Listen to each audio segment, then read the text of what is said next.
When you're being chased down an alley by a crazy person with an axe, you learn to appreciate the boring days. The ones where you're only chased by bill collectors at worst. The psycho broad with the axe kept coming after me, and I began to regret all those times my ex had politely informed me that I should try and work out more. My legs at this point were basically jelly and my chest was on fire. Unfortunately, my interpersonal trainer was buried under years of apathy and flab. I ran down the alley stumbling on a full set of trash cans and got a nice whiff of whatever the local Chinese buffet had deemed unworthy of human consumption. I tripped on something I'd rather not try to identify. I fell down, hitting my head against a brick wall. I tumbled to a clumsy halt and somehow managed to turn myself around to see my pursuer. She was an Amazonian woman standing over 6 feet tall with bronze skin and a lean figure that under other circumstances would have still made me stumble for words. Her raven black hair flowed in the breeze and she was dressed a bit too practically, with blue jeans, a set of military dog tags, and a white t-shirt. The only thing that wasn't terribly attractive was the hatchet that she carried in her left hand, and possibly the crazy look in her eye. But I've dated crazy before, nothing new. Oh right, sorry, buried the lead there a little bit. A slow smile crept across her face that looked distinctly feline to me. She didn't say a word as she got closer and raised the axe over her head for the death blow. But maybe I'm getting ahead of myself. Let's begin with how my day got started.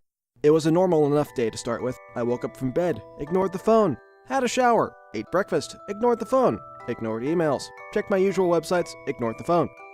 You may have noticed a pattern here, something our marriage counselor had called conflict avoidance, a term born from people who likely have no significant other to be in conflict with. The calls were probably either from bill collectors or worse, my parents. They'd been trying to get a hold of me since the divorce and I just couldn't be bothered to answer their calls. I mean, yeah, it had been a year, but why should I have to explain my feelings on the fucking subject? It's not like everyone I knew watched that slow-motion train wreck with the kind of gaze people normally reserve for fatal car accidents. It's not like I was a wreck before the divorce and no one came to help me when it was useful. It's not like I tried asking for help or advice beforehand and got hollow words and the knowledge that I was being gossiped about. So yeah, I've got no problems with my parents, just didn't want to talk. Thanks for asking. Now, if it were bill collectors, that'd be another issue. I have the money, I just didn't want to spend it. I'm saving up. I'm gonna go on a trip. Ideally one way. Silly things like keeping the lights on haven't really interested me. I pay, just to keep them on when they threaten, but only just enough so that they stay on. It just doesn't make sense for me to pay all my bills. I didn't plan on staying there much longer anyhow. There was, a third option about who it could be trying to call me. My ex. Possibly the worst of the trio. We did not have what you would call an amicable breakup. Looking back, we really shouldn't have gotten as far as we did. It was either her blind optimism or my constant avoidance tactics that kept us afloat for 6 years. It was a shame we fell apart. We tried. We really did. Even had a poor little kid. I said I wasn't ready to be a father, but Sarah insisted. She insisted that a baby would bring us closer. Looking back, that seems like a terrible reason to have a child, but, well, that was a reason. At least one of them. We split when little Tori, short for Victoria, was only 3. Sarah got full custody. I didn't fight it. Maybe I should have, but I couldn't. I was just too far gone down the hole to fight about anything. The call might have been about watching Tori. Sarah gives her to me when her folks can't watch her. It's painful being with her. I'm barely part of her life now. All I am is a part-time babysitter / sperm donor. I put on my coat and headed out the door. I paused to lock it more out of habit than for any real fear. The most valuable thing in my apartment was my laptop, which I managed to get for $120, secondhand. Every other piece of furniture and electronics were various degrees of thrift store, Goodwill, and dumpster diving levels of quality. I took a step out the door and began to move towards the elevator. I pressed the call button and waited impatiently. I only live on the 3rd floor, but I didn't trust my legs to go down 3 flights of stairs without them giving up on me entirely and letting gravity do the work on the way down. Most of the other people in my apartment didn't use the elevator. The doors stuck, it rattled, and generally unnerved anyone who stepped in it. I, however, felt that laziness was preferable. Plus, it got me away from having all those awkward conversations in the stairwell with my neighbors. I hated awkward small talk, even if I was good at it. You watch the Flyers, they might ask? Then I'd feign interest in the local sports team to the best of my ability. How about the weather? I'd give some rambling idea about how it might be nice in a few days. Go outside. Do something.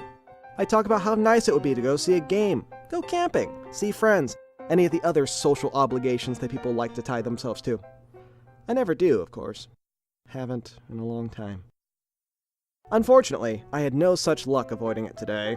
I got stopped by my neighbor, Mrs. Cadswell. Mrs. Cadswell is a nice, if annoying, old lady. She's short, twisted from osteoporosis, and always wears these large, cutesy sweaters, even in the middle of summer. Though to me, her one truly defining character trait is the constant smell of cat piss and hairballs that follows her around.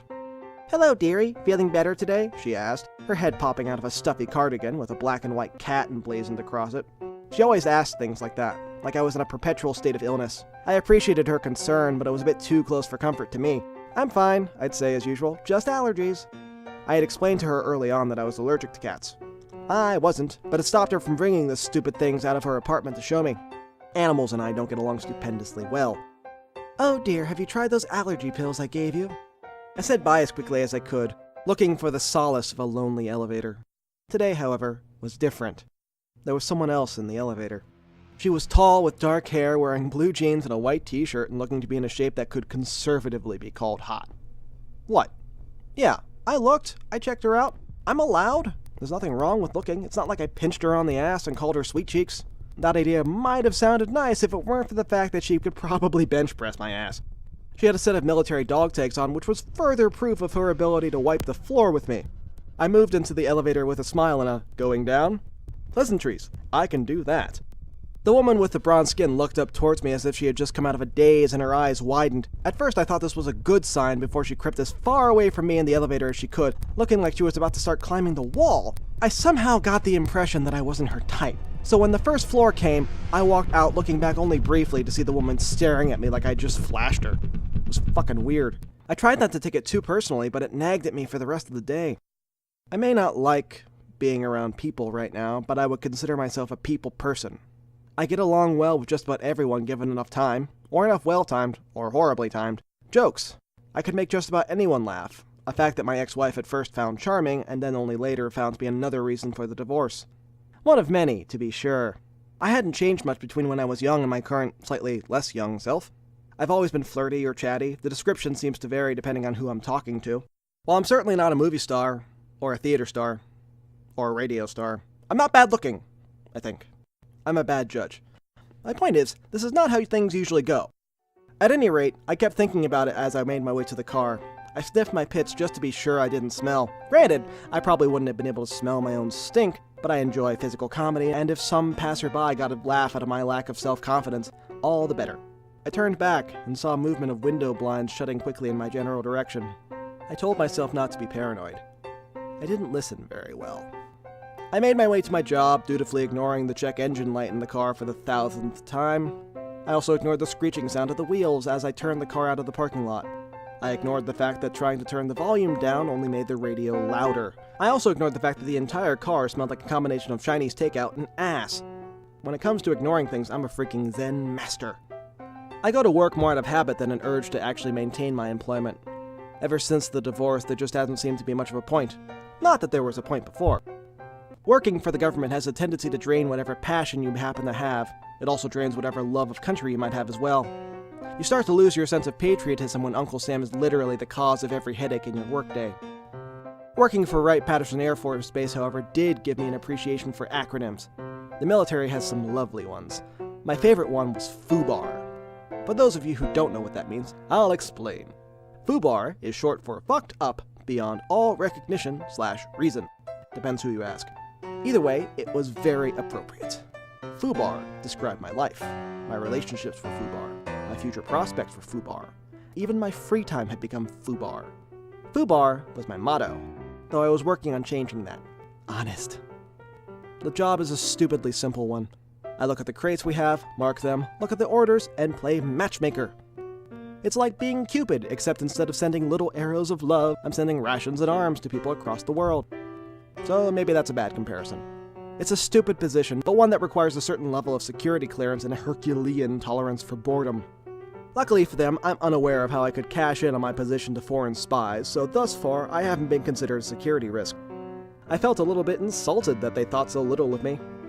I know a few crackpots who think Right Pat, as the natives call it, is where the government hides the aliens. I've even had a few colorful individuals ask me less than delicate questions about little green men. I always told them that if there were aliens, they wouldn't put them at Right Pat. They have several Black Ops sections. Things that are top secret and very hush-hush. You know, nuclear weapons, biological agents, chemical weapons. All the sorts of things that would make America look very bad if it ever got out to the public that our country had them. Of course, I don't know, per se. I just decipher the jargon. Whenever the object in question is something naughty, they try to give it a really innocuous name to deter pencil pushers, like myself, from raising any eyebrows. Stuff like plywood for building materials, with plywood that is held in a black oil drum.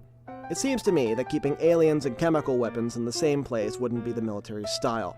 It'd be cool if we had aliens. I'd be all sorts of excited about that fact. But alas, there aren't any. At least at this base, anyway. The military does nothing to improve my life. Apart from the paycheck, anyway. Although, they did make me go see a shrink after the divorce. That was... yeah. The shrink said I needed a leave of absence, and I more or less begged them not to. I needed some consistency in my life at that point, and they made me take a week off. It wasn't a good week. My job went by as it did, with my brain desperately trying to escape to lands unknown, while the rest of my body stayed in the here and now, unfortunately. Thinking often leads to the past, and the past is bullshit. It has nothing to offer. Not that the future is much better, and I have my worries about the present. I filed my forms, dotted my I's, crossed my T's. The boss lady asked me very politely to come in tomorrow for some overtime and that there would be some VIPs coming in the next day. I told my boss that yes, I would come in, yes, I would be well behaved, and no, I would not embarrass her. I sauntered back to the vehicle I had dubbed the Ford POS. The actual model name I determined was woefully inadequate for describing the car. The little POS sputtered and rattled all the way back to the apartment complex parking lot. The check engine light had been on for well over a year now. I just never took it in. Never seemed like much point. It needed an oil change, new tires, new brakes, and a new transmission. I turned up the radio to try and drown out my car's slowly dying engine. I listened to Nirvana for a few moments, looking at the building with a growing sense of dread. I thought about Bill, my old college roommate. How we loved that band. I tried to ignore that, though. The past, as I said, is bullshit. Instead, I focused on how little I wanted to go inside the apartment. Going back inside meant I'd have to accept the fact that the next day, a Saturday, was the beginning of the weekend, something I could thankfully put off for another day. Most people love weekends. I hate them. They were just time for me to spend with myself, and I haven't been a big fan of that guy ever since he started gaining weight. I sighed, turned the car off, and groaned my way out of my seat and moved to lock the door. The door didn't lock from the inside because of a side collision it had had in a previous life. I fumbled with my keys in a daze before dropping them onto the pavement. Great, I grunted, not ever looking up from the pavement as I leaned over to pick up my keys. As I did, two things happened. I heard a crash, and then the feeling of glass shards raining down on top of me. I stumbled to the ground and grabbed my keys, looking up to see the woman from the elevator. Though now her little outfit was less girl next door and a lot more serial killer. The axe in her hand was now lodged into the car door. Die, you son of a bitch! She yelled, looking like I had just done something awful to her. I panicked and tried my best to run, finally managing to get to my feet as the woman wrenched the axe out of the car door. I ran down the nearby alley. She was right behind me. Are you caught up to speed now? Good! Hopefully I'll live through this! This was the first episode of Broken Idols, written by Michael Burns. Zach, performed by Michael Burns. Mystery Woman, played by Anne Hu. Find out more about her at annewhufilms.com. Special thanks to everyone who kicked my ass to get this out. You all suck. I love you. Music can be found in the description. Logo is by Carnevale. Hey, May is Mental Health Awareness Month. I've made you aware. Anyway, if you liked the show, and especially if you didn't, please donate to the American Foundation for Suicide Prevention. You could save lives. Find out more in the description. Until next time, I am a fan of the broken, the beaten, and the damned.